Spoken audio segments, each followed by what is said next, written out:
Well, hello, Engineering 203. I wanted to talk about experiment number 3, laboratory number 3, and it's a design project, which is kind of fun. We spent a lot of time doing analysis, and now you get to do some design.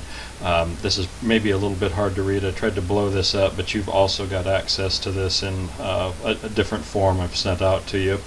But basically you're charged with producing a passive filter, so you're not going to be using an amplifier, it's just a passive filter, presumably a series filter or a parallel filter, and it's supposed to be a centered bandpass filter centered at 1,000 radians per second.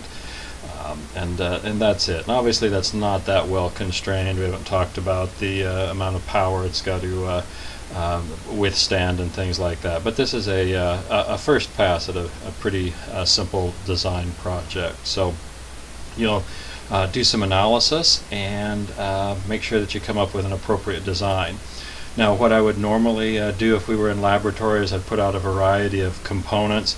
You've got capacitors at your disposal. You've used those, and they come in a variety of values, and those are usually not too difficult to find. You don't want to get too large a value, but 1 microfarad, 0.1 microfarad,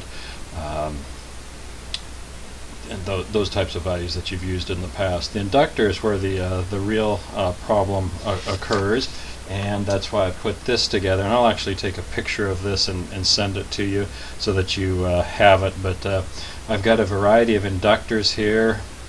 And the big thing to take into account in this laboratory is the resistance of the inductor. We've talked some about this for the last couple terms, and it's going to be more important than ever because, for instance, I definitely do not, this is what I don't want you to do, is to come up with a filter like this. It's got a nice tight bandwidth, a resonance at 1,000 radians per second, but it's a series filter and it has a resistance of 5 ohms. Well, 5 ohms does not go very far when you start adding in the resistance of the inductors, the resistance of your power source. It's usually about 50 ohms and things like that. So this is living in fantasy land. This is not going to happen. And what happens, someone builds a circuit, they say, yeah, I want to put 5 ohms into this and life's going to be good. Well, they begin to start collecting resistance with the inductor, with the source and things like that, and they end up with 500 ohms, and yeah, get a larger bandwidth. Still a filter though, that's good.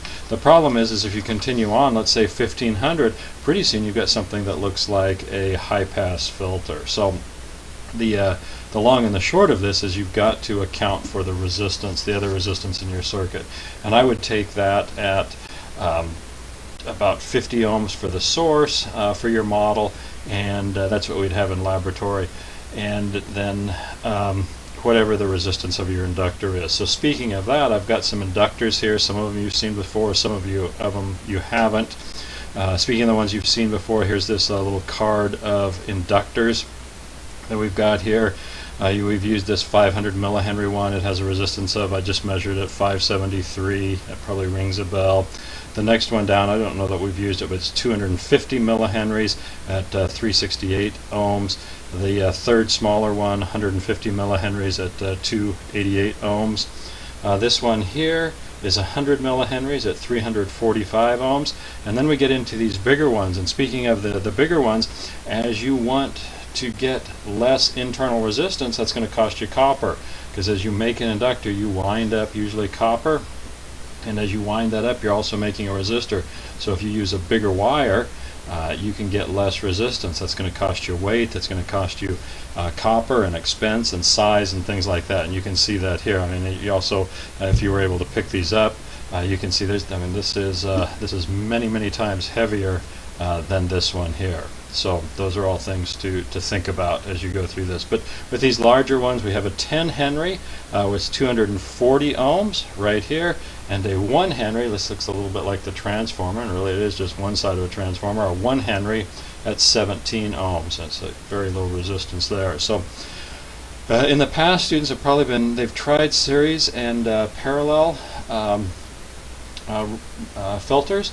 And probably the most students end up having the best solution with it. Just a very simple series resonant circuit, but carefully accounting for and taking care of the resistance in the circuit, predominantly the resistance from the inductor. So you've got a project. Go ahead and come up with a design and tell me what you found. Give me the executive summary, or if you want to reply in memo form, that's fine too. Show me your model and your calculation and your final conclusion. How should we go about building this? What component values should we use? So that's pretty much it. Like I said, you'll get a copy of this, and you will I'll snap a picture of this and send it along if some of these are kind of hard to see. So make sure that you account for that resistance of the inductor. If you don't learn anything else from this lab, hopefully you'll learn that, and good luck.